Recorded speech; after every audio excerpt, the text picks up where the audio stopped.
moment. I'm going to present a sort of overview of the state of the modeling of neutron star atmospheres with strong magnetic fields. So I am not going to restrict to my own work in different collaborations.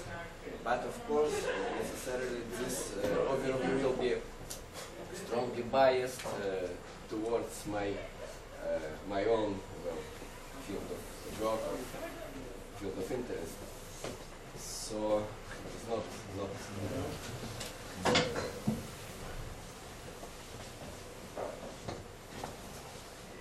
equilibrated. 1 minute. We're breaking everything that can be broken on the coffee machine.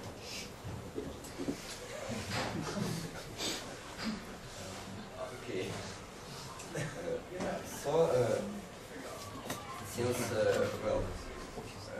Since it is biased towards my interest, I wish to list my collaborators.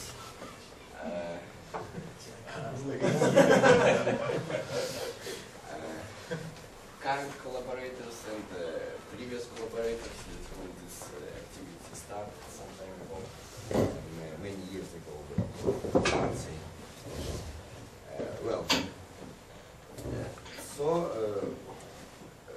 Let us speak about surface emission.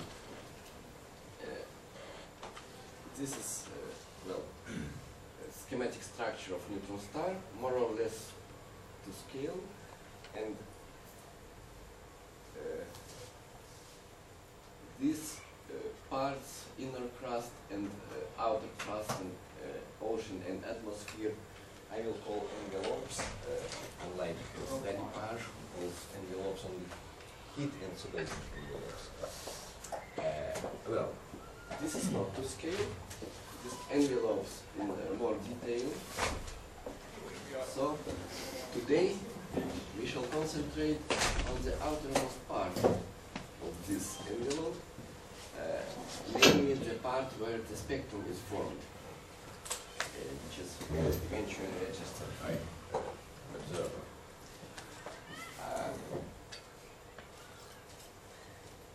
And I will be mostly interested in the effects that my strong magnetic field has on the formation of this spectrum. There can be also the situation where there is no optically thick atmosphere, but a condensed due to some kind of plasma phase transition, solid or liquid surface can form above which we will have thin atmosphere. So it is another possibility which one has to take into account while modeling neutron star emission surface emission.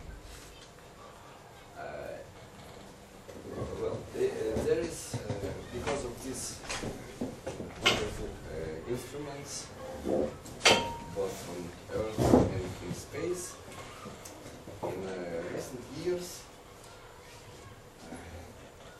the spectra of neutron star surface emission have been,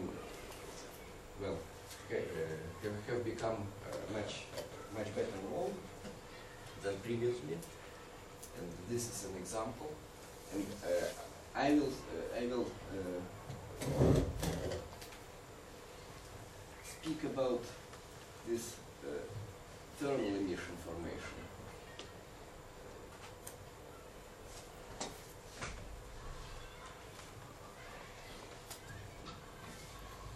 Thanks to these new instruments and new observations, in this century, some absorption features are detected in this surface emission, which require interpretation. and which makes, especially this is other examples of this non-black body spectra registered from neutron stars, and this is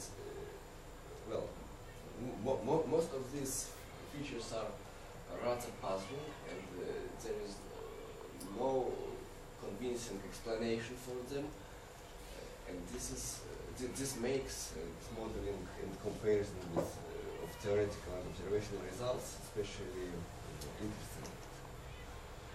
Well, I will start with very briefly with atmospheres without magnetic fields. Modeling of these atmospheres for neutron stars has much in common with modeling the usual stellar atmospheres. To model the spectra, one has to solve a coupled system of equations for hydrostatic equilibrium, energy balance, and radiative transfer. The coefficients of these equations requires knowledge of equation of state, various thermodynamic functions of the atmosphere, and radiative opacities, which in turn requires knowledge of atomic and molecular data, modeling ionization equilibrium, calculation of thermodynamic quantities, and the treatment of various non-ideal plasma effects. For usual stellar atmospheres, there has been dozens of hundreds of works devoted to these problems, and the only difference for neutron stars is that generally, because of high gravity, we need to consider higher pressures and densities. So these non-ideality effects become more important than in usual stellar atmospheres.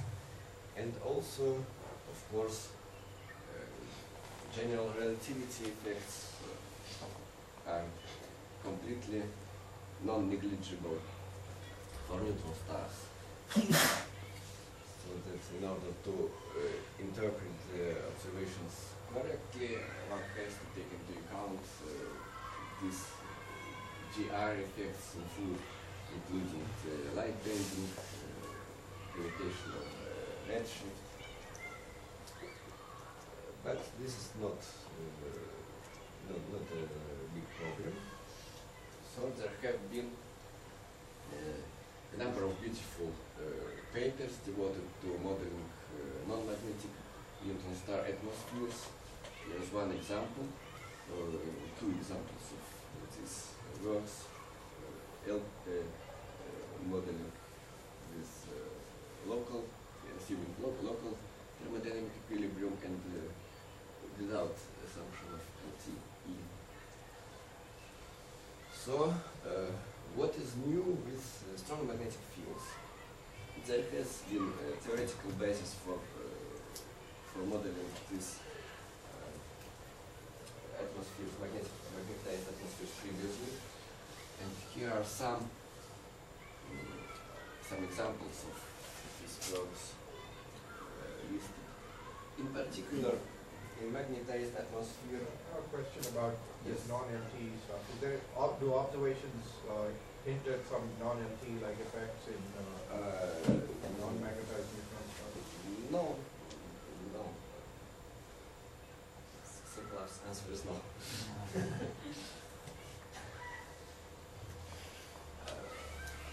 Well, the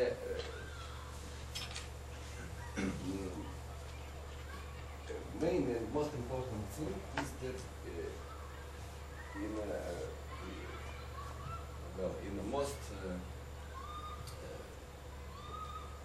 under usual conditions, the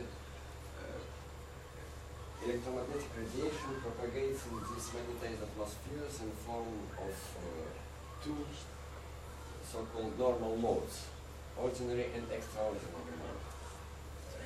Ordinary mode having the polarization ellipses elongated parallel to the magnetic field lines, and extraordinary mode perpendicular. Accordingly, there are different opacities for these two modes, and generally the opacities for extraordinary mode have smaller values, so the extraordinary mode generally is seen from deeper layers of the atmosphere.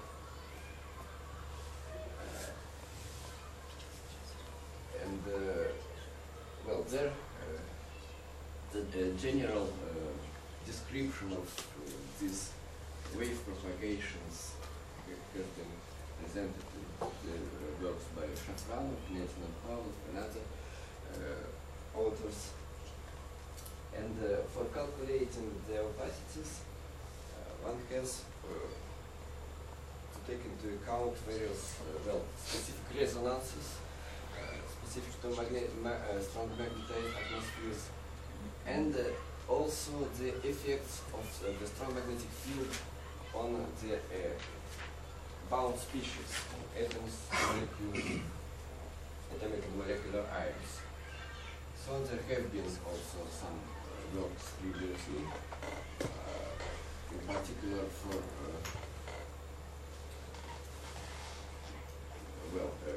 Kaminkin and co-authors considered radiative transfer in strong magnetized atmospheres of neutron stars assuming full ionization of completely ionized plasma, and there was some there were some works considering atoms moving atoms in strong magnetic fields, in particular the atoms moving in strong magnetic fields, which is necessary to take into account the atomic motion is necessary to take into account because we cannot cannot neglect finite temperature, so finite atomic velocities. There have been this is some non-complete list of works devoted to atmosphere models. In particular, as far as I know, the attention of broad astrophysical community was attracted to this problem of neutron star atmosphere modeling by the work of Romani. In the series of works by Shibanov, Pavlov, and Zarbin and Ventura in the 90s, the first models of atmospheres with strong magnetic fields have been presented. And in recent years, because of the discovery of magnetars, the attention has moved to extension of these models to super strong fields. So there have been also some works devoted to this problem. So what are the magnetic effects? As I already told, there are two modes. Ordinary, here marked, this is the figure from the paper by Ho and Lai. And these lines here show the position of the bottom of the atmosphere for these two modes, ordinary and extraordinary. So we see that as function of photon energy or radiation frequency. So we see that for the extraordinary mode, we have generally higher densities and temperatures, and the cyclotron resonance, in this case proton cyclotron resonance, is also rather prominent for this extraordinary mode.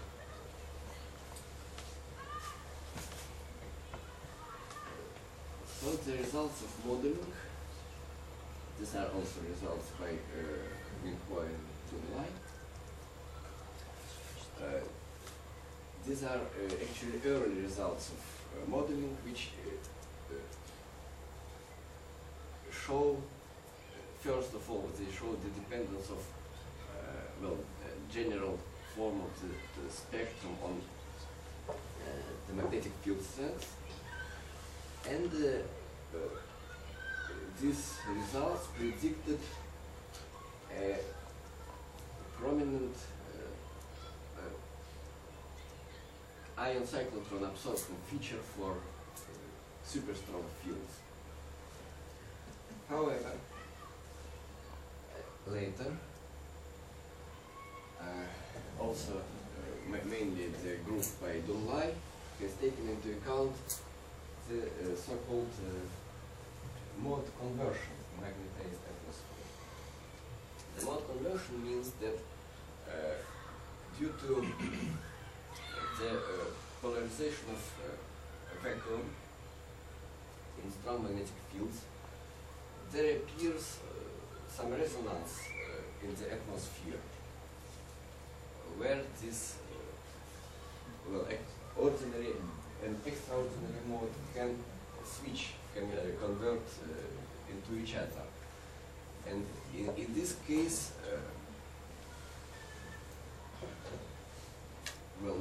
the observer eventually will see the result of this conversion, which smears, since ordinary mode, which without taking into account this conversion, cannot propagate to the observer from the deep layers of the atmosphere. With this conversion, which depends on frequency and whose position depends on frequency and density, it can convert into extraordinary mode and reach the observer. And since deep in the atmosphere, the ordinary mode has not this absorption feature, this cyclotron resonance, the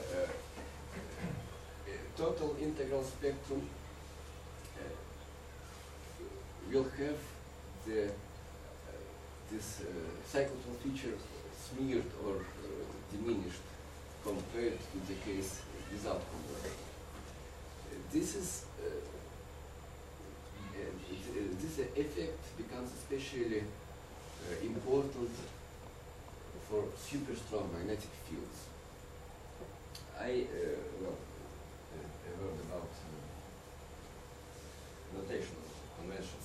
I shall call strong magnetic field strong if it is strong by atomic scale. That is the field of the order of 10 to the 11, 10 to the 13 Gauss is strong. But if it is strong by relativistic scale,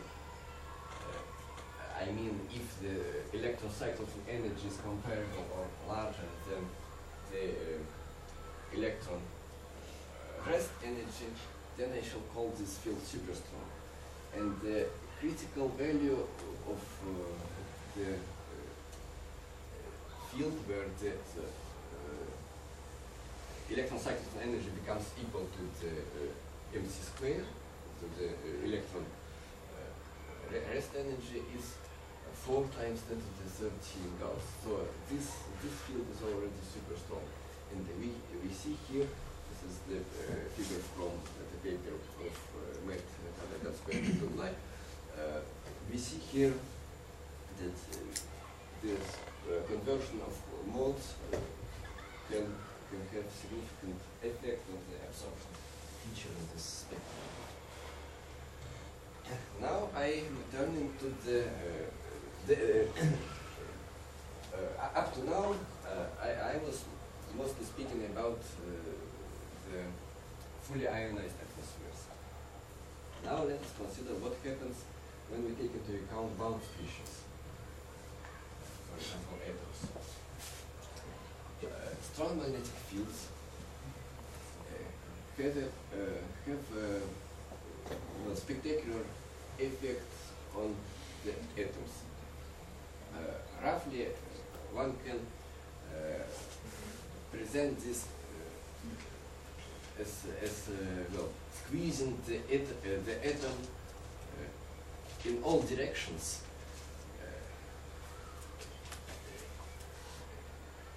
And in particular,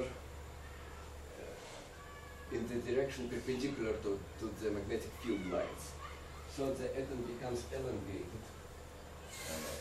The electrons stay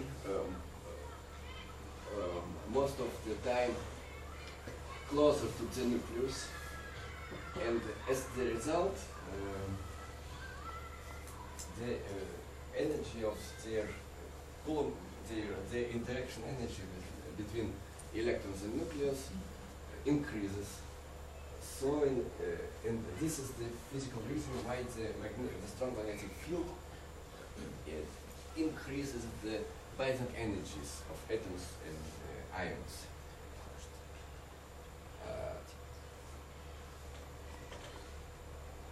Another effect is that the chains of some molecular chains along the magnetic field lines may form. This was, as far as I know, first suggested by Melton Luderman in 1971, and this has no parallel, and without magnetic field, such chains would be unstable for usual atoms such as ions. But with magnetic field, the strong magnetic field, they can become stable.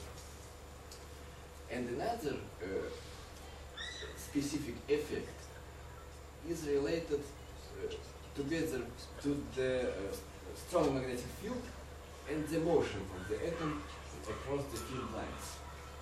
When the atom moves across the field lines, in its co-moving reference frame, there appears induced electric field perpendicular to both the direction of motion and the magnetic field lines. So the atom becomes distorted in this direction due to this induced electric field. And this distortion actually may become larger than the typical size of the electron cloud. And in this case, the atom may become decentered. That is to say, the electron stays most of the time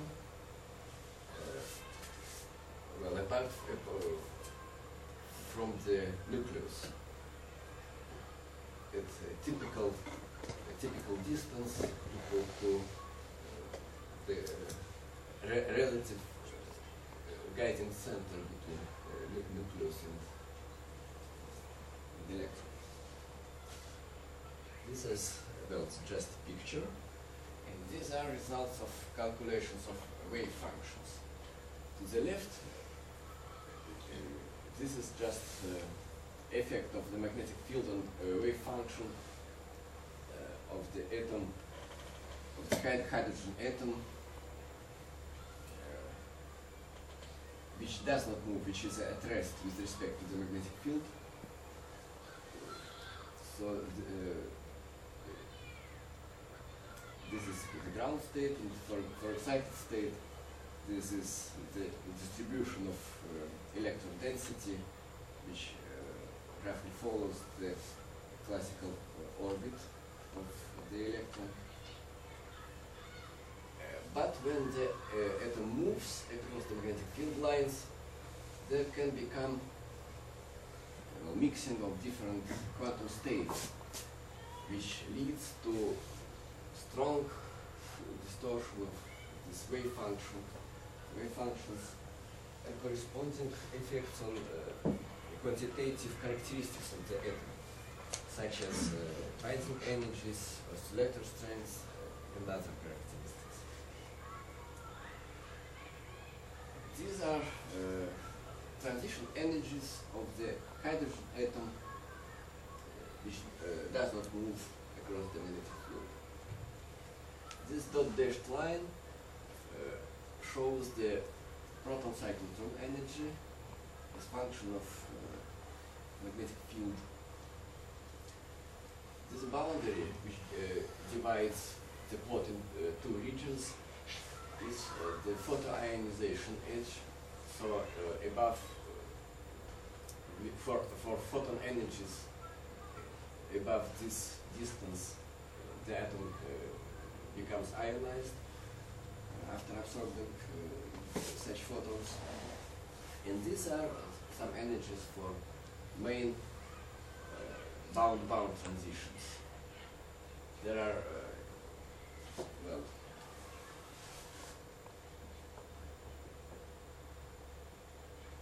yes, I should say briefly. There are two families of states, so-called tightly bound states, which have energies which increase logarithmically with increasing field, and so-called hydrogen-like states, which approach the energies of field-free hydrogen atom.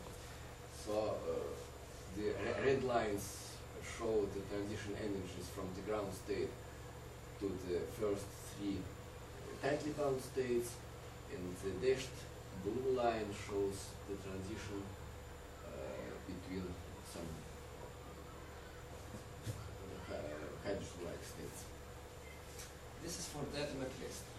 But when the atom moves, the energies become dependent not only on the magnetic field strength, but also on the characteristic, on the parameter that characterizes the motion across the state of the motion of the atom, which is pseudo-momentum or generalized momentum. The quantity which conserved quantum mechanical quantity which generalizes general total momentum of the atom to the case where we have magnetic field in our system. So we see that all binding energies, first of all we see of course that for small transverse pseudo-momenta the binding energies are strongly increased compared to the field-free, to the energies without magnetic field. Without magnetic field, the ground state is 1 Rydberg, this scale is in Rydbergs. And with magnetic field of this strength, 2 times 10 to the 12 Gauss, it is 15 Rydbergs. So for the magnetic fields typical for ordinary pulsars, for example, we have more than an order of magnitude increase in the binding energy. But this is for the atom with small pseudo-momentum, which is almost at rest. When the pseudo-momentum increases, the binding energy decreases. And there is some interesting region, which is the region of anti-crossings of quantum mechanical levels of the atom, after which, when the pseudo-momentum becomes larger than this critical value, the atom becomes decentered, and the binding energies tend to constant values, which are rather small. So one has to take into account the binding energies become large because of the magnetic field, but they can become small because of the motion of the atom across the magnetic field. In fact, an important thing which determines which of this determines balance between this increase and decrease of binding energies is the quantum mechanical size of the atom, because it determines the non-ideality effects which destroy the atoms in a plasma. So, for example, for typical neutron star atmospheres, the atoms which with such large transverse pseudo-moment as the 4 atomic units. This is not astronomy, atomic units.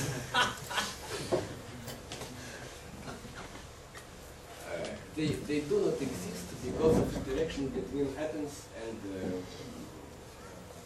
of atoms with each other and of atoms with charged component of plasma. So these are removed because of non-ideality effects.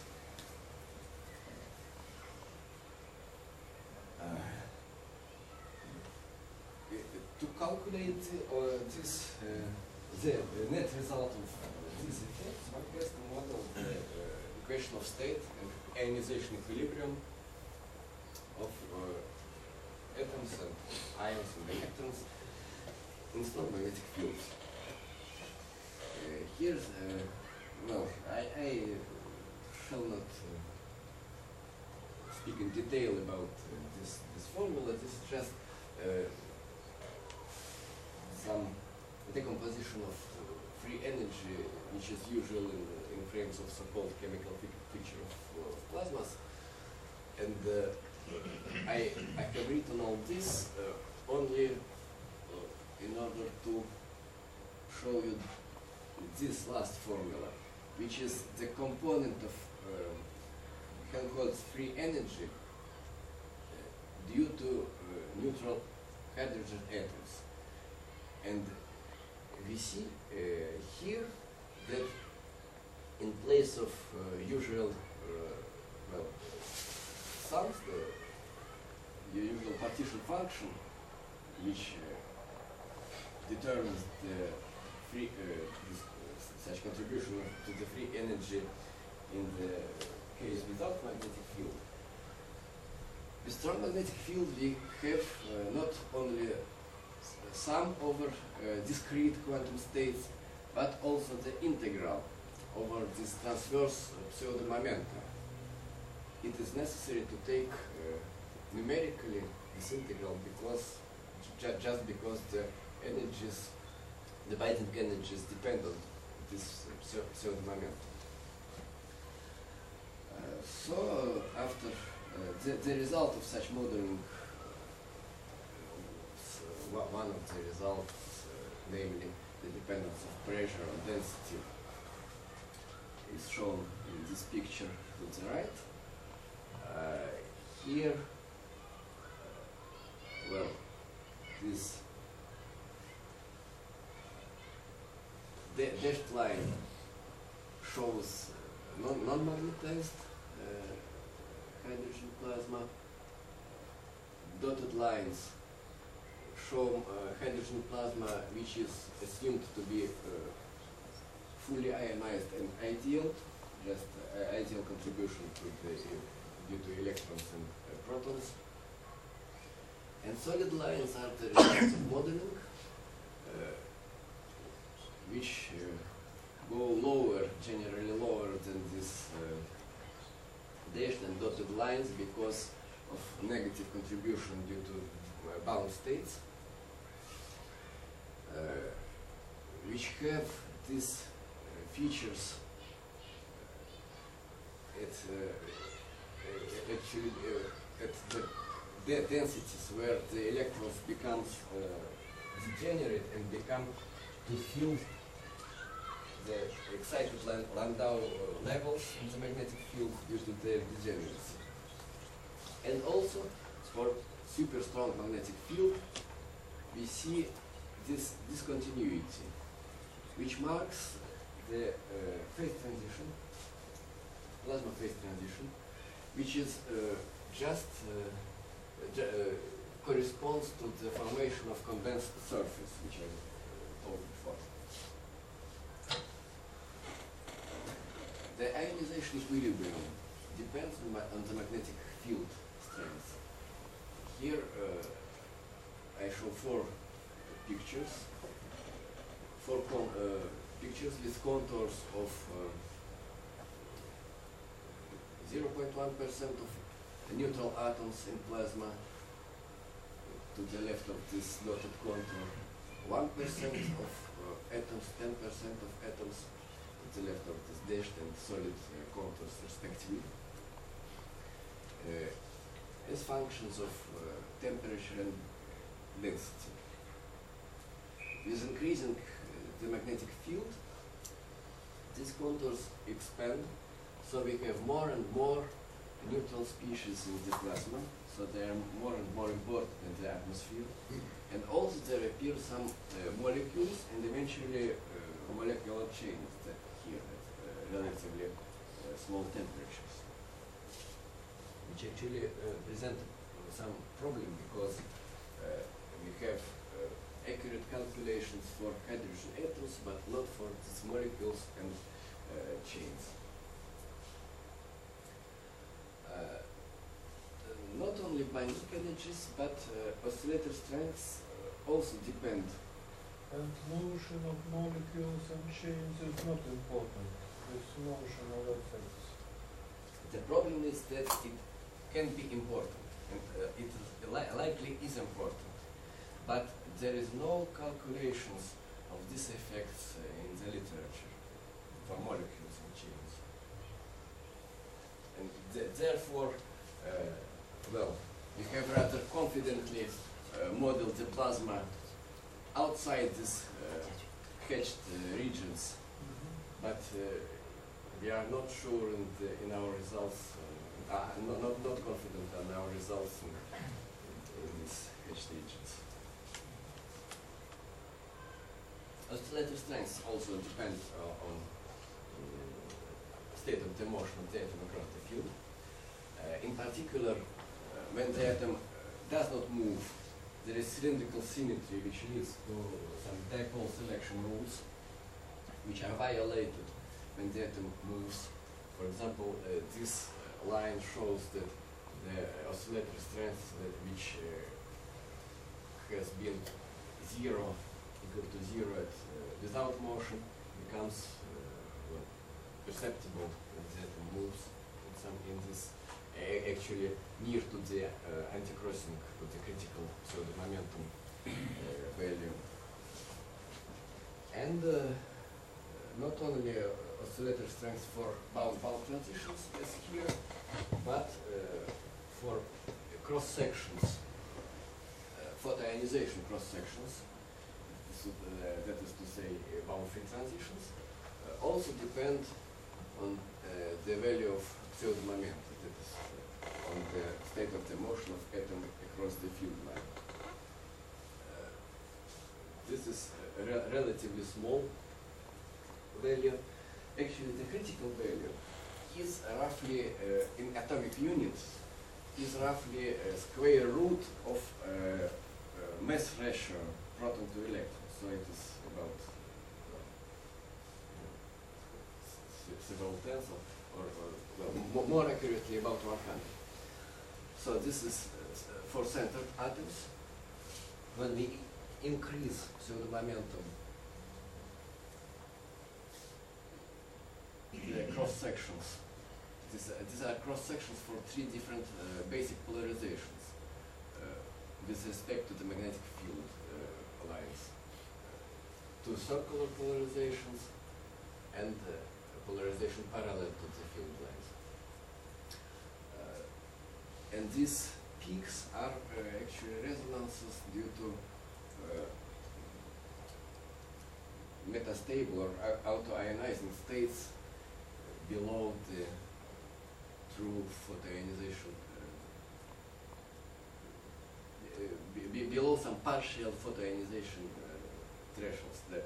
It is actually the sum of each of these lines is the sum of various channels of photoionization. Now let us increase pseudo-momentum further. This is near the critical value. This is above the critical value. This is here we have already the center atom. The energy, the threshold becomes smaller. You can compare. The scale has changed here. It becomes smaller, and the cross sections also become smaller and smaller and smaller. So one has to integrate all these cross sections over the distribution of atoms in various states, various quantum states in the plasma. So after having done this, we arrive at basic opacity coefficients, basic absorption coefficients or opacities as functions of frequencies. And the three panels are for three different basic polarizations, which have to be combined in order to get the opacity for each normal mode, ordinary or extraordinary. We have to combine these components of opacities with respective components of polarization vectors of electromagnetic waves in the plasma. Now let us first look at these components. Here to the right we have some contributions due to bound-free transitions. With photoionization threshold, which is smeared due to these motion effects, it would be sharp if we considered only atoms at rest with respect to the field. And these bound-bound transitions are not just lines, but also some, like continuous like spectra. Also because of this strong dependence of binding energies on the state of the motion of the atoms. So for each fixed atom, for atom with fixed value of pseudo-momentum, we would have a line for bound-bound transition. But when we integrate over all pseudo-momenta, you have some continuous distribution of this. And various peaks correspond to various discrete states transitions. This feature is for proton cyclotron resonance, which is important both for ideal and non-ideal, both for ionized and non-ionized components of the plasma. And also worthwhile to note that these dot dashed lines are considerably in certain spectral range orders of magnitude lower than these solid lines. Solid lines is the result of calculations taking into account non-ionized fraction. And dot dashed lines are the basic absorption coefficients or opacities in the model of fully ionized atmosphere. So even though, as you have seen before, in this case temperatures 3 times 10 to the 5 Kelvin, and B is 2 times 10 to the 12. The atoms are only 1% or so in these conditions of the total protons in the plasma. They give substantial contribution to the opacities.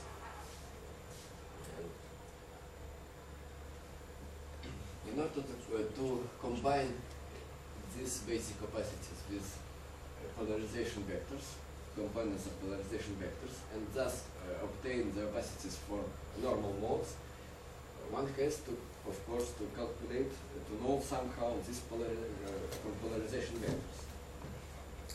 And for this purpose, one has to know the electric tensor of the plasma.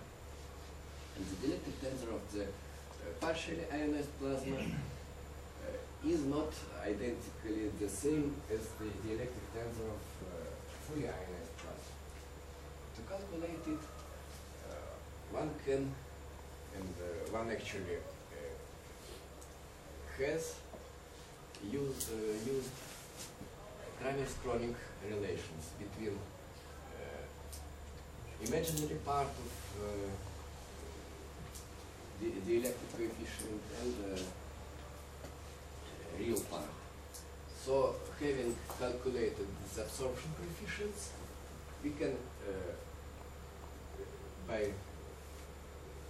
integration of the Kramers-Kronig relations, we can obtain the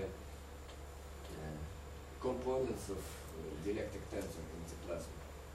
And here also in this case we see that there can be a substantial difference between the model of fully ionized plasma dash dot lines and the more accurate model of partially ionized plasma solid lines.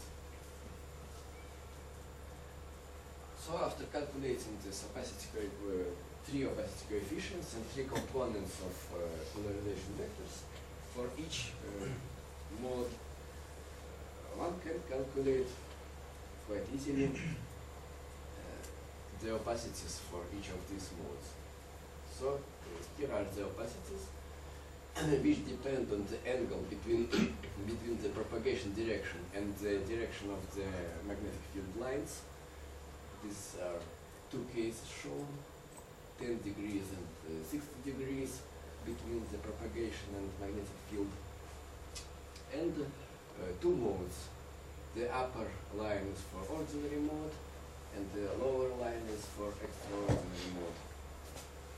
And as before, dot dashed lines are for fully ionized case, which is very different from this. The result is these opacities, of course, and the equation of state, which was calculated, are put into the radiative transfer equations, and as a result, we obtain the spectra. And here is one example.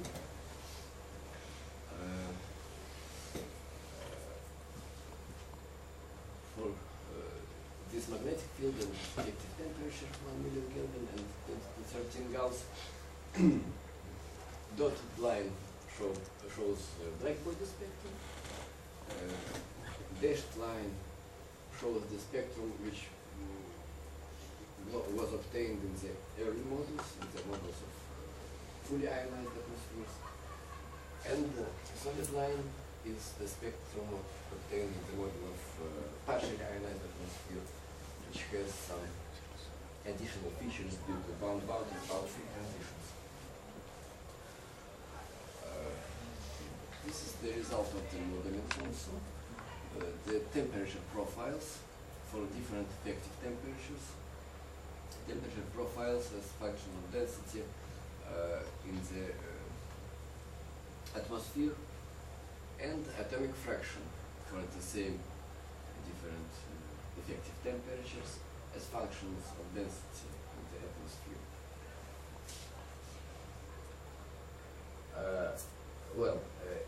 And an important thing concerning the magnetic field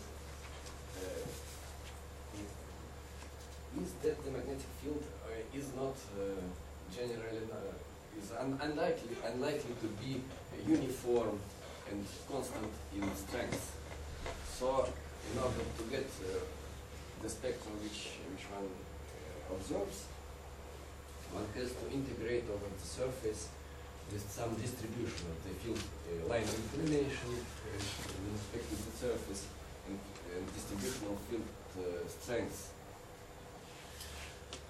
The simplest model of such distribution is the dipole model. Well, but one has to take into account of line bending. This is the system of coordinate systems, and this is the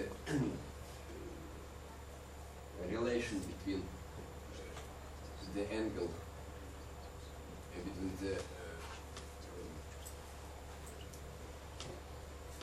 ray and normal to the surface, and the in the local system, and the angle eventually seen by distant observer. So this is yes, the Kinsberg-Cernoy distribution of the dipole field with the relativistic general relativity effects. Well, this is expression for proton cyclotron feature. In fact, well, one has to interpolate somehow for different, calculate for different field strengths and different field line inclination, and to interpolate. And this interpolation one has to take care not to produce some artificial features. For this one has to interpolate as function of not just spectral distribution as function of energy, but as function of reduced energy of photon relative to energy of cyclotron resonance. And this is the result, one of the results. Dashed lines are just for radial magnetic field constant in strength. We see rather noticeable features here. And solid lines are the results of averaging according to the dipole field model. This is another example. In this case, the dipole has another inclination with respect to the line of sight. This is the comparison of the two. 0 degrees and 90 degrees inclination of magnetic axis.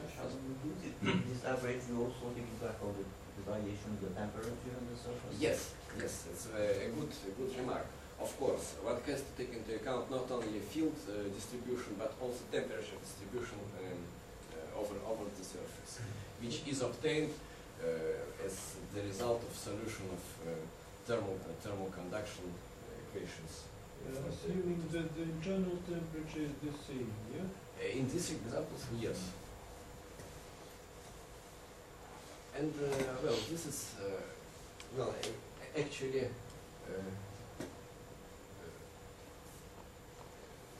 some grid of atmosphere models has been produced by this way and put in for general use in the XPEC database by Winho, my participation. And this another the alternative example, the radiation from condensed surface.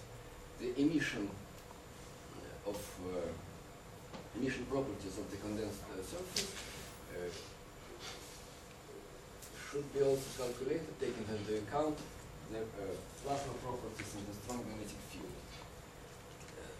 And these are some results of this modeling performed by Matt van Edelberg.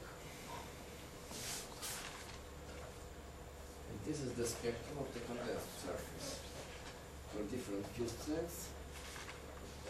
Blue lines for iron surface, and red line for hydrogen.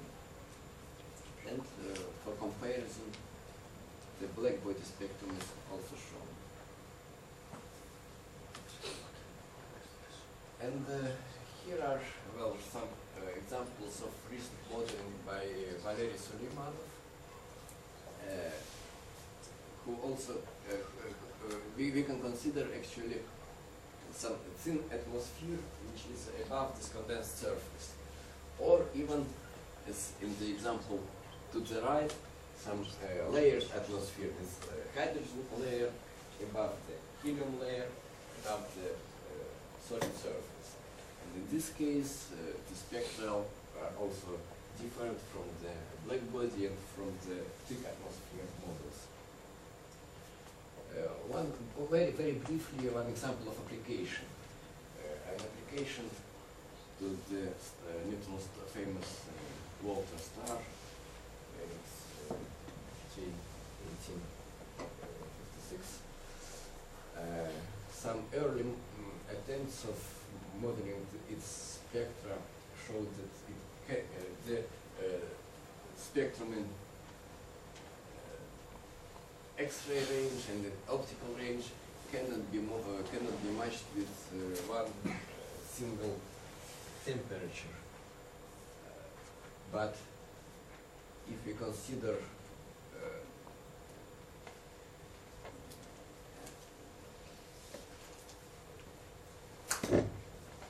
partially ionized atmosphere above the condensed surface, then this atmosphere is optically thick for longer wavelengths and optically thin for shorter wavelengths. And due to this property, one can match simultaneously both the X-ray and optical spectra with the same effective temperature. This is the result of modeling by Minho, this object. And this is, previously we showed another example of modeling of pulse light curve for this object. But after this work has been completed, or nearly simultaneously, the actual pulse fraction has been measured in observations, and this is the result of modeling by Minho, which he showed a month ago at Micra in 2009, which match also not on the spectrum but also this pulse fraction.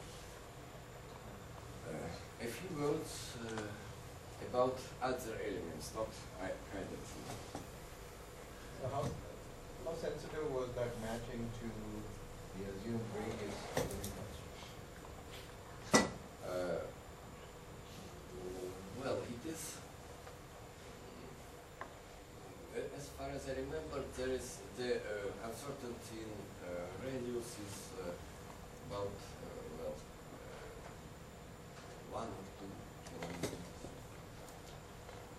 But this is rather large, but this is the radius of infinity.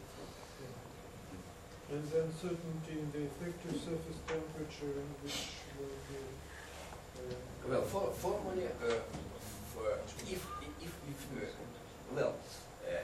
in fact, this modeling, most of it, of these attempts to model the spectrum have been done with assuming some fixed distance to this object. So for fixed distance, the error, statistical error in the temperature is very small, so percent.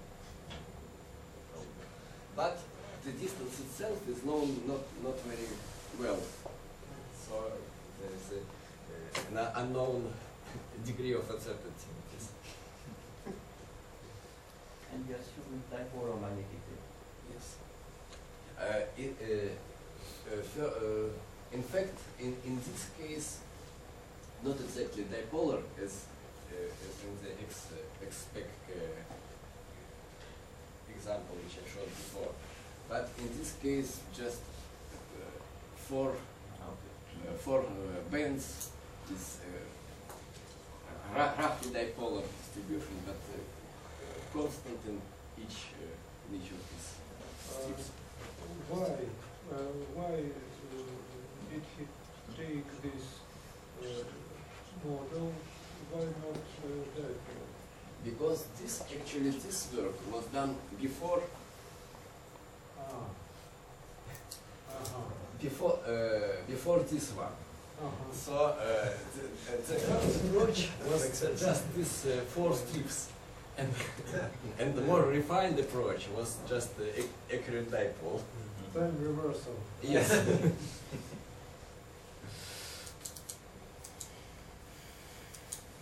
For helium ion,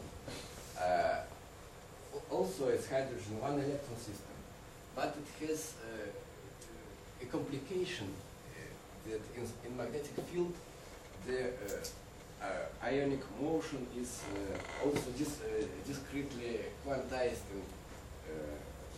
in fixed atomic motion, ionic motion in the field is quantized in its own Landau levels. So one has to take into account not only the effect, not just continuous distribution of pseudo momenta, but to calculate its discrete distribution, which is actually much more difficult, because in this case the components of the quantum mechanical operator of pseudo momentum, the Cartesian components do not commute with each other, so one has well, I'm not going to go into deep into detail, but this well, in some sense the problem has been solved by first by Viktor Beschasnov with George Pavlov and Joseph Ventura in 1998, and next George and Victor have published another paper in 2005 with more extended results, but these are some just graphical results which show the code for solution to this quantum mechanical problem of helium ion in arbitrary state of motion in the strong magnetic field.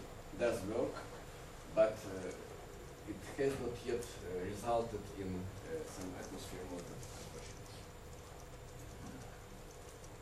This is another example how the basic transition energies depend on the magnetic field, how the oscillator strength of the helium ion depend on the magnetic field, from the paper by Pavlov and Beschasnov. For helium atom, there has been less work performed by Zach Metin on modeling photoionization. Well, actually, he solved, Zach solved the full quantum mechanical problem concerning the helium atom at rest, which does not move in the magnetic field. In order, here are some examples of photoionization sections. But as I told before, we have to take into account this motion. And the motion has been taken into account by perturbation theory. Actually, the perturbation theory for these effects has been proposed by George Pavlov and Peter Mizaresh in 1993. And is applied actually to all magnetic atmosphere models, which include many electron systems. And in this case also, we have applied some simple formula which can be derived from this perturbation theory to describe the motional broadening of the photoionization edge for helium atom. These are examples for other polarizations. And here are the results of modeling of helium atmosphere by Kaya Mori and Jeremy Hale.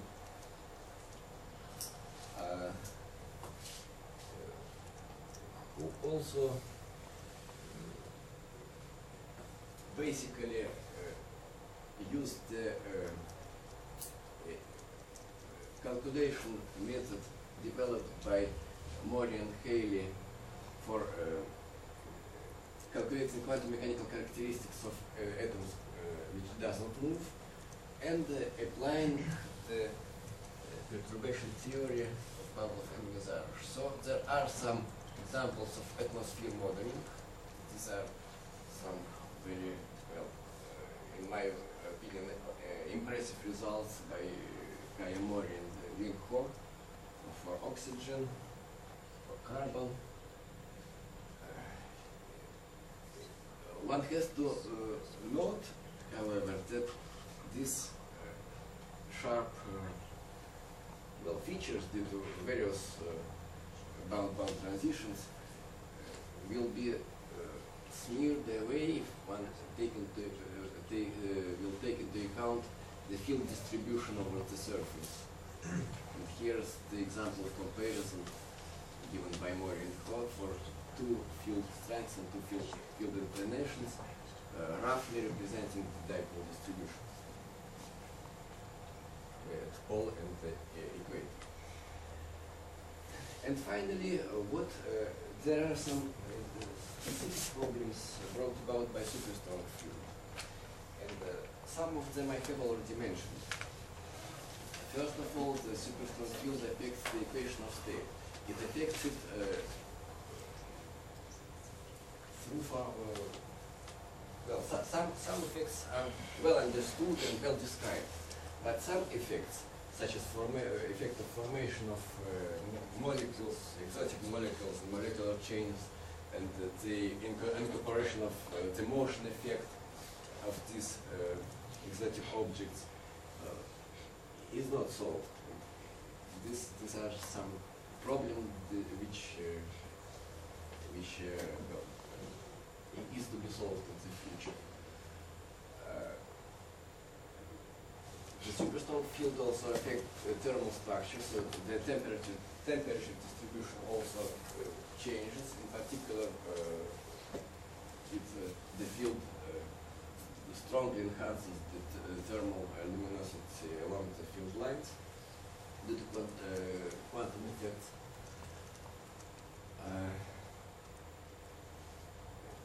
The superstrong field may affect the heat transport in the inner crust, which also affects the temperature distribution over the surface. These molecules and chains also change their opacities in the outermost atmosphere layers. Finite mass effects, not only motion effects, but even when the center of mass does not move, there are some effects related to zero-point vibrations of nuclei in the strong magnetic field. And these effects become large, and the corresponding energies become comparable to the binding energies in superstrong magnetic field. So this is also some problem, because, for example, in the calculations by Mori and Haley, the basis is for the basic calculations are done for the fixed nucleus, for infinitely massive nucleus, and then they introduce some correction for this effect. But this correction is okay when the field is not super strong, but for super strong field, the correction becomes comparable to the basic energy. So it is not correction, but it may be main effect. Radiative transfer, vacuum polarization, I already mentioned, and mode conversion. The depth of the atmosphere becomes progressively large, because as we mentioned in the discussion before yesterday, the opacities decrease strongly in the strong magnetic field. So the depth of the atmosphere becomes large, and it leads to the importance of the energy transport below the plasma frequency, which is also the problem because most of the employed approximations assume that the frequency of photon is larger than plasma frequency. And also some non-LTE effects may become important. Here are some examples. The example of this is the plasma, the energy corresponding to the plasma frequency, and here are the bottoms of the atmosphere for ordinary strong magnetic field and for super strong magnetic field. And we see that for interesting range of energies, much of the radiation comes from the energies below the this plasma frequency, which is some problem. Which means that you cannot use the approximation of rarefied plasma, and Yes. this is not a radiative transport problem, but the problem of plasma Yes, transport problem. it is not just electromagnetic wave Yeah. propagating in plasma, but some plasma waves in proper sense.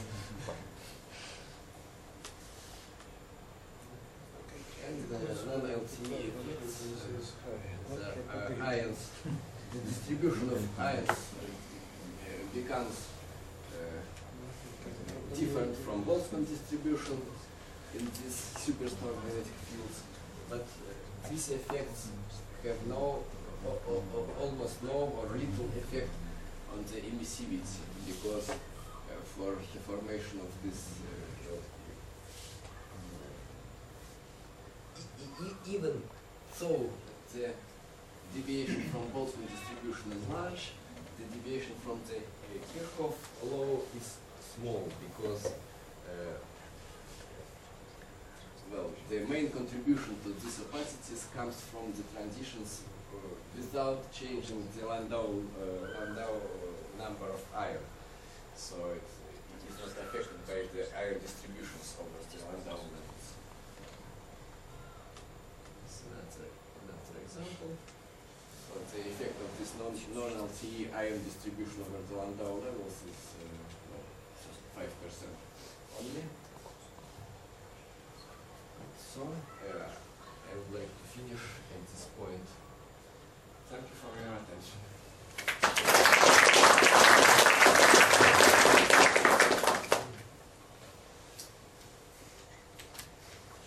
This appears to be a really complicated topic. Yes. The question is, like, it looks like it's very complicated because the binding energy of the electrons or the ions is comparable to the magnetic effects. Everything seems comparable. So, Yes. what are the basic robust features that you see in the spectrum that you can attribute to something coming from strong magnetic force?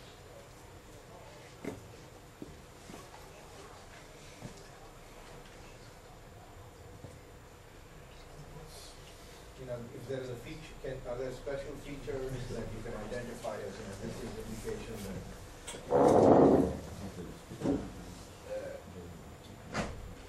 Well, most of the models show that irrespectively whether we have fully ionized plasma or partially ionized plasma, we will always see, even for fully non-ionized plasma, we will see this cyclotron features. So it is one feature which has to be observed even despite this weird plasma mode conversion effect. But otherwise, at the moment I can indicate anything robust. I would add another complication. In all these calculations, the magnetic field near the surface is assumed to be force-free. But it can be, there can be a magnetic force. and this will introduce another headache, because there could be distortion of hydrostatic equilibrium, and there could be additional some heat transport flows of meridional type, and Sorry. Thank you for pointing this out. Feinstein No. I have a dumb question. You don't mention magnetosphere. Is this because they are effectively thin, optical? I mean, thin in or why? It is, yes, it is, well, I did not mention magnetosphere, and I did not mention also ocean, crest, mantle, because I focused on the atmospheres by by definition. So, but of course you are right. Your question is correct in the sense that the properties of the observed of the spectrum which is finally observed can depend on some transformations of in the magnetosphere. Mm-hmm. So, well, I did not consider it. I know some works by Jeremy Hale, for example, consider this effect, but it is not well studied in my knowledge. So do you expect this to be just a small correction, or could it be actually? I mean, I guess it depends on the charge distribution inside the magnetosphere. Yes, it depends. We have to devote 2 weeks just for this. It's called the Ruderman blanket now. Something that you don't even see the surface. So what do you think of, I mean, the agreement between the model of Poe and for the spectra of RxJ and for the pulsation? I mean, that seemed very remarkable. I mean, it seems, so is this, do you think it indicates that the model is right, or there are so many parameters in the model that it's easy to tune the model to be right? It is, well, it is not, I think that it is not just, it can be just fortunate coincidence due to a number of parameters. In particular, the thickness of this atmosphere is not absolutely free parameter, which is not physically justified. But it is not, it can be also some indicative on some real thing, because these parameters are rather well defined. For example, if we take another magnetic field or another thickness of the atmosphere or another surface redshift, the agreement between data and model is violated very regularly. So in that paper, do they provide some kind of contours of preferred radii and redshift? Yes.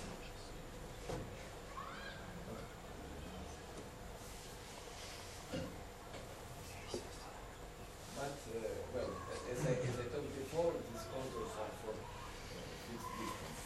Yeah, okay, so given that one answer.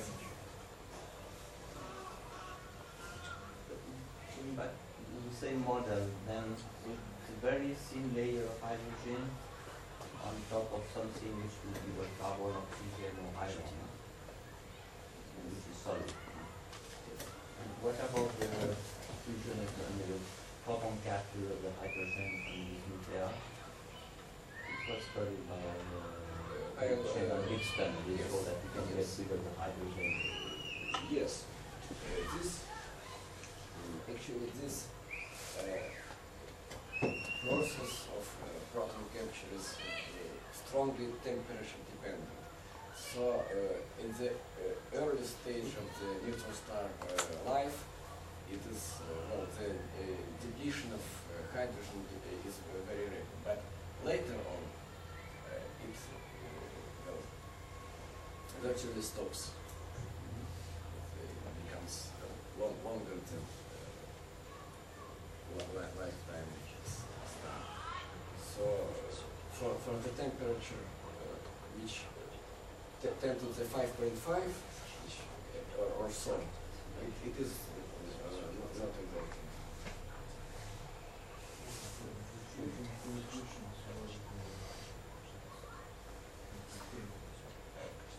The model of Schengen gives when they have hydrogen, helium, and carbon below. You need the hydrogen to store the helium. In this case, you would have no helium, just the hydrogen. Or could you have hydrogen and helium atmosphere? In Same model. principle, yes. And this case is actually considered by Valery Suleimanov, who is the next speaker. After the coffee. There is a new paper coming out on the carbon atmosphere for Casse that we always do as well. Very easy. So that's an interesting result. I'm just fascinated because it's so complicated. So I thought what we were doing was reasonably complicated, but this is very good. I think it would be interesting if you see what was the previous thermal evolution of RHA DP6. How long was it hot so that you still have a little bit of hydrogen, but not more than this. The map is theoretically first cooling slowly. No, it's the photon cooling, so any model will give you this temperature. Okay. And we're cooling in the dimension. But you still have a little bit of hydrogen and not more, maybe it should have been hot for 100,000 years, or it should have been hot for 10,000 years, and it cooled fast. This is exactly.